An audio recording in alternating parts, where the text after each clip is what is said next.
Welcome to wellness vibes. ਤੁਸੀਂ ਦੇਖ ਰਹੇ ਹੋ ਸ਼ੈਲੀ ਕੌਰ ਨੂੰ। ਇਸ ਐਪੀਸੋਡ ਦੇ ਵਿੱਚ ਅਸੀਂ ਅੱਜ ਗੱਲਬਾਤ ਕਰਨ ਜਾ ਰਹੇ ਹਾਂ ਰਿਜੈਕਸ਼ਨ। ਕਿ ਰਿਜੈਕਸ਼ਨ ਕੀ ਹੈ, ਤਿਰਸਕਾਰ ਕਿਉਂ ਹੁੰਦਾ ਹੈ ਅਤੇ ਅਸੀਂ ਇੰਨਾ ਹਰਟ ਕਿਉਂ ਫੀਲ ਕਰਨੇ ਆ। ਤੁਸੀਂ ਮੈਨੂੰ ਮੇਰੇ ਫੇਸਬੁੱਕ ਪੇਜ ਸ਼ੈਲੀ ਕੌਰ 'ਤੇ ਵੀ ਫੋਲੋ ਕਰ ਸਕਦੇ ਹੋ ਜਾਂ ਤੁਸੀਂ ਮੈਨੂੰ ਮੇਰੇ YouTube ਚੈਨਲ 'ਤੇ ਵੀ ਮੈਨੂੰ ਫੋਲੋ ਕਰ ਸਕਦੇ ਹੋ। ਮੇਰਾ ਪ੍ਰੋਗਰਾਮ ਸ਼ੋ ਮਲਟੀਕਲਚਰਲ ਚੈਨਲ 'ਤੇ ਹਰ ਥਰਸਡੇ ਅਤੇ ਹਰ ਸੈਟਰਡੇ ਨੂੰ ਆਉਂਦਾ ਹੈ ਅਤੇ ਇਹਦੀ ਰਿਕਾਰਡਿੰਗ ਫਿਰ ਮੈਂ YouTube 'ਤੇ ਵੀ ਪਾ ਦਿੰਦੀ ਹਾਂ। ਰਿਜੈਕਸ਼ਨ, ਕੋਈ ਵੀ ਐਸਾ ਇਨਸਾਨ ਨਹੀਂ ਜਿਹਨੇ ਰਿਜੈਕਸ਼ਨ ਮਹਿਸੂਸ ਨਾ ਕੀਤਾ ਹੋਏ ਜ਼ਿੰਦਗੀ ਦੇ ਵਿੱਚ। ਰਿਜੈਕਸ਼ਨ ਕੀ ਹੈ? ਰਿਜੈਕਸ਼ਨ ਉਹ ਇੱਕ ਐਸੀ ਭਾਵਨਾ ਹੈ ਜਦੋਂ ਅਸੀਂ ਆਪਣੇ ਆਪ ਨੂੰ ਥੋੜ੍ਹਾ ਘੱਟ ਮਹਿਸੂਸ ਕਰਨੇ ਹਾਂ, ਹੀਨ ਭਾਵਨਾ ਆ ਜਾਂਦੀ ਸਾਡੇ ਅੰਦਰ ਅਤੇ ਸਾਨੂੰ ਲੱਗਦਾ ਹੈ ਕਿ ਅਸੀਂ ਵੀ ਆਰ ਨਾਟ ਗੁੱਡ ਇਨਫ।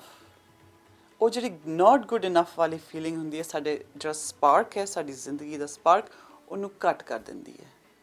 ਅਤੇ ਇਸ ਸਪਾਰਕ ਨੂੰ ਕਿਸ ਤਰੀਕੇ ਨਾਲ ਮੇਨਟੇਨ ਕਰਕੇ ਰੱਖਣਾ, ਉਹ ਸਾਡਾ ਫਰਜ਼ ਬਣ ਜਾਂਦਾ। ਉਹਦੇ ਨਾਲ ਸਾਡੀ ਲਾਈਫ ਦੀ ਜਿਹੜੀ ਕੁਆਲਿਟੀ ਹੈ ਉਹਦੇ ਉੱਪਰ ਬਹੁਤ ਜ਼ਿਆਦਾ ਫਰਕ ਪੈਂਦਾ ਹੈ।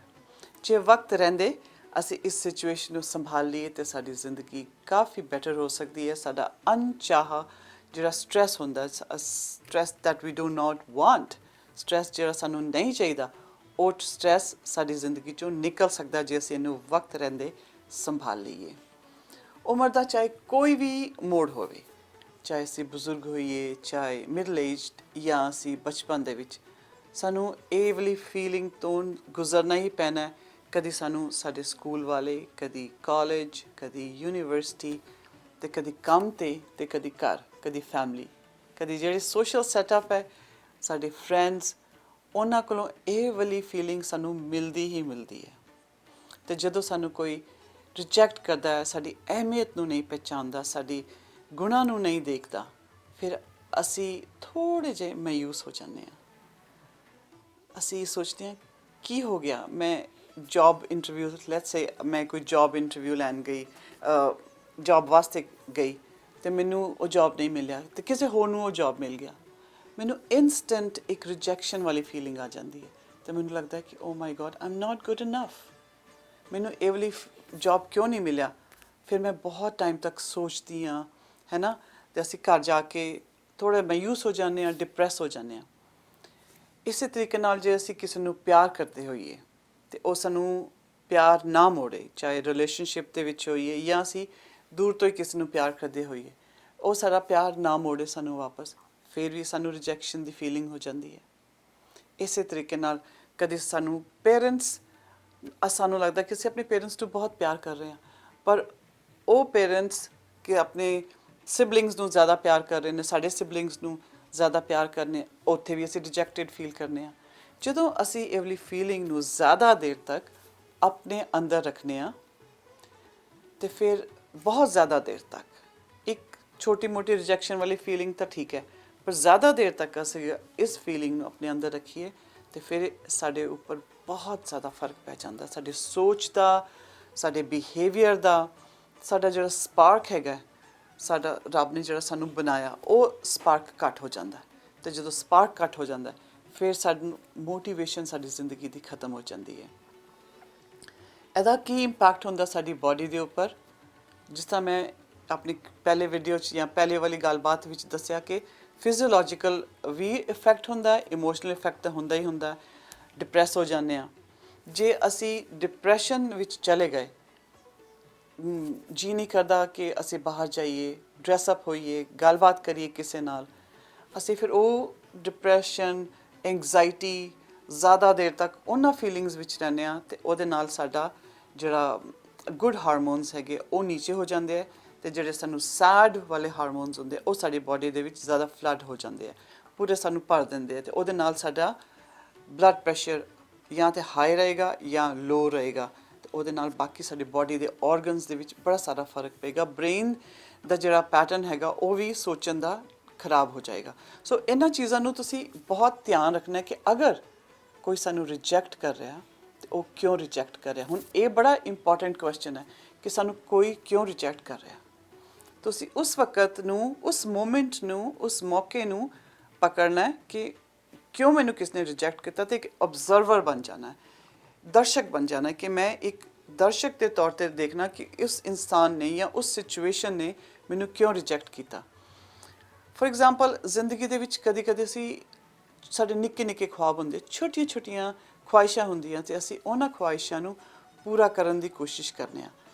ਅਸੀਂ ਬਹੁਤ ਕੈਲਕੂਲੇਟਿਵ ਤਰੀਕੇ ਨਾਲ ਚੱਲ ਰਹੇ ਹਾਂ, ਸਾਰਾ ਕੁਝ ਵਧੀਆ ਤਰੀਕੇ ਨਾਲ ਕਰ ਰਹੇ ਹਾਂ, ਪਰ ਕੀ ਹੁੰਦਾ ਜਦੋਂ ਸਾਨੂੰ ਉਹਦਾ ਰਿਜ਼ਲਟ ਮਿਲਣ ਵਾਲਾ ਹੁੰਦਾ ਉਹ ਰਿਜ਼ਲਟ ਨਹੀਂ ਮਿਲਦਾ ਕਿਉਂਕਿ ਜ਼ਿੰਦਗੀ ਨੇ ਕੁਝ ਹੋਰ ਹੀ ਪਲਾਨ ਕੀਤਾ ਹੁੰਦਾ। ਫਿਰ ਸਾਨੂੰ ਲੱਗਦਾ ਉਹ ਇਹ ਤਾਂ ਸਾਡੀ ਜ਼ਿੰਦਗੀ ਨੇ ਵੀ ਸਾਨੂੰ ਰਿਜੈਕਟ ਕਰ ਦਿੱਤਾ।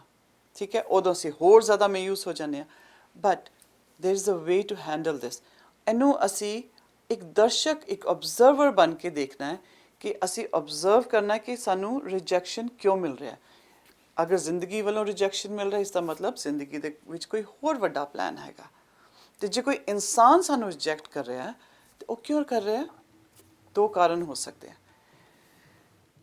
ਉਹ ਇਨਸਾਨ ਆਪਣੀ ਜਿਹੜੀਆਂ ਉਹਦੀਆਂ ਲੋ ਸਪਾਰਕ ਹੈ, ਲੋ ਵਾਈਬ੍ਰੇਸ਼ਨ ਹੈ, ਜਾਂ ਉਹਦੇ ਇਨਸਾਨ ਦੀ ਆਪਣੀ ਇਨਸਿਕਿਉਰਿਟੀਜ਼ ਨੇ ਉਹ ਸਾਡੇ ਉੱਪਰ ਲੱਦ ਰਿਹਾ, ਆਪਣੀ ਅਕਾਊਂਟੇਬਿਲਿਟੀ ਨਹੀਂ ਲੈ ਰਿਹਾ। ਉਹ ਆਪਣੇ ਆਪ ਨੂੰ ਅੱਛਾ ਮਹਿਸੂਸ ਕਰਨ ਵਾਸਤੇ ਸਾਨੂੰ ਨੀਚਾ ਦਿਖਾਉਣ ਦੀ ਕੋਸ਼ਿਸ਼ ਕਰ ਰਿਹਾ, ਸਾਨੂੰ ਰਿਜੈਕਟ ਕਰ ਰਿਹਾ। ਤੇ ਤੁਸੀਂ you have to let it pass. So end of the ਜਿਹੜੀ ਸਟੋਰੀ ਹੈ ਇਹ ਦੇਖਣਾ ਕਿ ਵੀ ਜਿਹੜਾ ਰਿਜੈਕਸ਼ਨ ਹੈ it's actually a projection of somebody else's thoughts.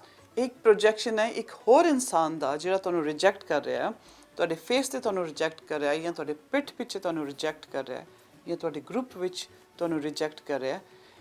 ਉਹ ਇਸ ਕਰਕੇ ਕਰ ਰਿਹਾ ਕਿਉਂਕਿ ਉਹ ਆਪ ਆਪਣੇ ਬਾਰੇ ਅੱਛਾ ਮਹਿਸੂਸ ਨਹੀਂ ਕਰ ਰਿਹਾ।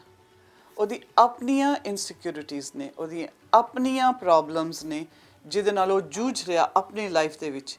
ਪਰ ਉਹ ਤੁਹਾਨੂੰ ਰਿਜੈਕਟ ਕਰਕੇ ਤੁਹਾਨੂੰ ਅਹਿਮੀਅਤ ਨਾ ਦੇ ਕੇ, ਤੁਹਾਡੀ ਗੱਲਾਂ ਦੇ ਨਾਲ ਸਹਿਮਤ ਨਾ ਹੋ ਕੇ ਉਹ ਤੁਹਾਨੂੰ ਰਿਜੈਕਟ ਨਹੀਂ ਕਰ ਰਿਹਾ। ਉਹ ਤੁਹਾਡੇ ਜਿਹੜਾ ਪੁਆਇੰਟ ਆਫ ਵਿਊ ਉਹਨੂੰ ਐਕਸੈਪਟ ਨਹੀਂ ਕਰ ਪਾ ਰਿਹਾ, which means it's all right, it's okay. ਉਹਦਾ ਪੁਆਇੰਟ ਆਫ ਵਿਊ ਹੈ, ਉਹਦੀ ਫੀਲਿੰਗਸ ਨੇ, ਇਹਦਾ ਰਿਸਪੌਂਸਿਬਿਲਿਟੀ ਤੁਸੀਂ ਆਪਣੇ ਆਪ ਨਹੀਂ ਲੈਣੀ। ਐਂਡ ਉਹਦੇ ਰਿਜੈਕਸ਼ਨ ਦੇ ਕਾਰਨ ਤੁਸੀਂ ਆਪਣੇ ਉੱਪਰ ਸੈਡ ਮਹਿਸੂਸ ਨਹੀਂ ਕਰਨਾ। ਸੋ ਇਸ ਗੱਲ ਨੂੰ ਸਮਝਣਾ ਬਹੁਤ ਜ਼ਿਆਦਾ ਜ਼ਰੂਰੀ ਹੋ ਜਾਂਦਾ ਹੈ ਕਿ ਅਸੀਂ ਕਿਸੇ ਦੇ ਹੋਰ ਦੀ ਜਿਹੜੀ ਪ੍ਰੋਜੈਕਸ਼ਨ ਹੈ, ਕਿਸੇ ਹੋਰ ਦੀ ਸੋਚ ਅਸੀਂ ਆਪਣੇ ਸਪੇਸ ਦੇ ਵਿੱਚ ਕਿੰਨੀ ਲੈ ਕੇ ਆਉਣੀ ਹੈ। ਓਨੀ ਹੀ ਲੈ ਕੇ ਆਉਣੀ ਹੈ ਜਿਹਦੇ ਨਾਲ ਸਾਡੀ ਜ਼ਿੰਦਗੀ ਬੈਟਰ ਹੋ ਸਕਦੀ ਹੈ, ਸਾਡੀ ਜ਼ਿੰਦਗੀ ਦੀ ਕੁਆਲਿਟੀ ਦੇ ਵਿੱਚ ਪੋਜ਼ੀਟਿਵ ਇਫੈਕਟ ਹੋਏ, ਨਾ ਕਿ ਨੈਗੇਟਿਵ ਇਫੈਕਟ ਹੋਏ। ਜੇ ਹੋ ਰਿਹਾ ਤਾਂ ਤੁਸੀਂ ਸਟੈਪ ਬੈਕ ਕਰ ਲੈਣਾ ਕਿ ਵੀ ਤੁਹਾਡੀ ਗੱਲਾਂ ਦੇ ਨਾਲ, ਤੁਹਾਡੀ ਪਰੇਸ਼ਾਨੀਆਂ ਦੇ ਨਾਲ, ਤੁਹਾਡੀ ਸੋਚ ਦੇ ਨਾਲ ਮੈਨੂੰ ਅੱਛਾ ਨਹੀਂ ਮਹਿਸੂਸ ਹੋ ਰਿਹਾ। So you need to centre yourself. ਇੱਕ ਹੋਰ ਤਰੀਕਾ ਹੋ ਸਕਦਾ ਕਿ ਤੁਸੀਂ ਆਪਣੇ ਆਪ ਨੂੰ ਸੈਂਟਰ ਕਰ ਲੈਣਾ। You have to take deep breaths, centre yourself, situation ਦਾ ਜਾਇਜ਼ਾ ਲਓ, ਐਨਾਲਾਈਜ਼ ਕਰੋ ਕਿ ਇਹ ਕੀ ਸਿਚੁਏਸ਼ਨ ਹੈ, ਇਸ ਸਿਚੁਏਸ਼ਨ ਦੇ ਨਾਲ ਮੈਨੂੰ ਕਿੰਨਾ ਨੁਕਸਾਨ ਹੋ ਸਕਦਾ ਹੈ, ਮੇਰੀ ਬਾਡੀ, ਮੇਰੇ ਮਾਈਂਡ, ਮੇਰਾ ਇਮੋਸ਼ਨਸ ਦੇ ਉੱਪਰ ਸਟ੍ਰੈਸ ਕਿੰਨਾ ਕੁ ਆ ਰਿਹਾ, ਜ਼ਰੂਰਤ ਹੈ ਕਿ ਨਹੀਂ ਜ਼ਰੂਰਤ ਹੈ, ਕਿੰਨੀ ਜ਼ਰੂਰਤ ਹੈ। ਇਹ ਬੈਲੈਂਸ ਤੁਸੀਂ ਆਪਣੇ ਆਪ ਫੋਲੋ ਕਰਨਾ, ਆਪਣੇ ਆਪ ਦੇਖਣਾ ਹੈ। ਕਹਿੰਦੇ ਨੇ ਜਿਹੜਾ ਰਿਜੈਕਸ਼ਨ ਹੁੰਦਾ ਨਾ, ਇੱਕ ਐਕਚੁਅਲੀ ਬਲੈਸਿੰਗ ਵੀ ਹੁੰਦਾ ਹੈ in disguise. It's a curse and it's a blessing. Curse ਤਾਂ ਸਾਨੂੰ ਸਾਰਿਆਂ ਨੂੰ ਪਤਾ ਕਿ ਕੀ ਹੁੰਦਾ, ਲੇਕਿਨ ਬਲੈਸਿੰਗ ਕਿਸ ਤਰੀਕੇ ਨਾਲ? ਉਹ ਇਸ ਤਰੀਕੇ ਨਾਲ ਜਦੋਂ ਸਾਨੂੰ ਕੋਈ ਰਿਜੈਕਟ ਕਰਦਾ ਜ਼ਿੰਦਗੀ ਦੇ ਵਿੱਚ, ਤੇ ਜਿਸ ਤਰ੍ਹਾਂ ਮੈਂ ਕਿਹਾ ਕਿ ਕੋਈ ਬਹੁਤ ਵੱਡਾ ਪਲਾਨ ਹੁੰਦਾ ਜਿਹੜਾ ਸਾਨੂੰ ਇਸ ਵਕਤ ਨਹੀਂ ਨਜ਼ਰ ਆ ਰਿਹਾ ਪਰ ਅੱਗੇ ਜਾ ਕੇ ਸਾਡੇ ਵਾਸਤੇ ਬੈਟਰ ਹੋ ਜਾਂਦਾ ਹੈ। ਇਸੇ ਤਰੀਕੇ ਨਾਲ ਜਦੋਂ ਕੋਈ ਇਨਸਾਨ ਸਾਨੂੰ ਰਿਜੈਕਟ ਕਰਦਾ ਹੈ ਜਾਂ ਸਾਡੇ ਨਾਲ ਸਹਿਮਤ ਨਹੀਂ ਹੁੰਦਾ, ਹੋ ਸਕਦਾ ਉਹਦੇ 'ਚ ਸਾਡਾ ਭਲਾ ਹੀ ਹੋਏ। ਹੋ ਸਕਦਾ ਕਿ ਉਸ ਇਨਸਾਨ ਨੇ ਸਾਡੀ ਜ਼ਿੰਦਗੀ 'ਚੋਂ ਜਾਣਾ ਹੋਏ ਬਾਹਰ, ਅਤੇ ਉਹਨੂੰ ਤੁਸੀਂ ਜਾਣ ਦਿਓ ਕਿਉਂਕਿ ਉਹਦੇ ਵਿੱਚ ਵੀ ਸਾਡੀ ਭਲਾਈ ਹੈ। ਕੁਝ ਟੌਕਸਿਕ ਲੋਕ ਸਾਨੂੰ ਨਹੀਂ ਚਾਹੀਦੇ ਹੁੰਦੇ ਅਤੇ ਉਹਨਾਂ ਦਾ ਰਿਜੈਕਸ਼ਨ ਵੀ ਸਾਨੂੰ ਨਹੀਂ ਚਾਹੀਦਾ ਹੁੰਦਾ। ਅਤੇ ਉਹਨਾਂ ਨੇ ਅਗਰ ਰਿਜੈਕਟ ਕੀਤਾ ਤੇ ਥੈਂਕ ਯੂ ਕਰਕੇ let them go and consider your life a blessing, ਕਿਉਂਕਿ ਤੁਸੀਂ ਇੱਕ ਯੂਨੀਕ ਇਨਸਾਨ ਹੋ। ਹਰ ਇੱਕ ਇਨਸਾਨ ਦੂਸਰੇ ਇਨਸਾਨ ਤੋਂ ਜ਼ਿਆਦਾ ਵਿਲੱਖਣ ਹੈ, ਬਿਊਟੀਫੁਲ ਹੈ। ਆਪਣੀ ਪਰਸਨਲ ਬਿਊਟੀ ਨੂੰ ਤੁਸੀਂ ਔਨਰ ਕਰਨਾ ਹੈ ਕਿਉਂਕਿ ਸਾਡਾ ਇੱਕ ਇਨਸਾਨ ਦਾ ਦੂਸਰੇ ਇਨਸਾਨ ਦੇ ਨਾਲ ਥੰਬਪ੍ਰਿੰਟ ਤਾਂ ਮਿਲਦਾ ਨਹੀਂ, ਅਤੇ ਅਸੀਂ ਕਿਸ ਤਰ੍ਹਾਂ ਸਾਰਿਆਂ ਦੇ ਨਾਲ ਇੱਕੋ ਜਿਹੋ ਜਿਹੇ ਹੋ ਸਕਦੇ ਹਾਂ? ਕੌਣ ਸਾਨੂੰ ਐਕਸੈਪਟ ਕਰ ਸਕਦਾ, ਕੌਣ ਸਾਨੂੰ ਰਿਜੈਕਟ ਕਰੇਗਾ? ਇਹ ਉਹਨਾਂ ਦੇ ਉੱਪਰ ਡਿਪੈਂਡ ਨਹੀਂ ਕਰਦਾ, ਸਾਡੇ ਉੱਪਰ ਡਿਪੈਂਡ ਕਰਦਾ। ਸਾਡੀ ਆਪਣੀ ਬਿਊਟੀ ਹੈ, ਸਾਡੀ ਆਪਣੀ ਯੂਨੀਕਨੈਸ ਹੈ, ਸਾਡੀ ਆਪਣੀ ਪਰਸਨੈਲਿਟੀ ਹੈ, ਅਤੇ ਉਹੀ ਐਨਰਜੀ ਜਿਹੜੀ ਅਸੀਂ ਕਿਸੇ ਹੋਰ ਦੇ ਉੱਪਰ ਲਗਾਉਣੀ ਹੈ ਕਿ ਉਹ ਸਾਨੂੰ ਰਿਜੈਕਟ ਕਿਉਂ ਕਰ ਰਿਹਾ, ਸਾਨੂੰ ਪਿਆਰ ਕਿਉਂ ਨਹੀਂ ਕਰ ਰਿਹਾ, ਉਹੀ ਐਨਰਜੀ ਜਿਸ ਅਸੀਂ ਆਪਣੇ ਵੱਲ ਲਗਾਈਏ, ਆਪਣੇ ਆਪ ਨੂੰ ਪਿਆਰ ਕਰੀਏ, ਆਪਣੀ ਯੂਨੀਕਨੈਸ ਨੂੰ ਆਨਰ ਕਰੀਏ, ਸਾਡੀ ਲਾਈਫ ਬਹੁਤ ਜ਼ਿਆਦਾ ਬੈਟਰ ਹੋ ਜਾਏਗੀ, ਸਾਡੀ ਲਾਈਫ ਦੀ ਕੁਆਲਿਟੀ ਬਹੁਤ ਜ਼ਿਆਦਾ ਪਹਿਲੇ ਨਾਲੋਂ ਬਿਹਤਰ ਹੋ ਜਾਏਗੀ। Thank you. ਅੱਜ ਵਾਸਤੇ ਬਸ ਇੰਨਾ ਹੀ।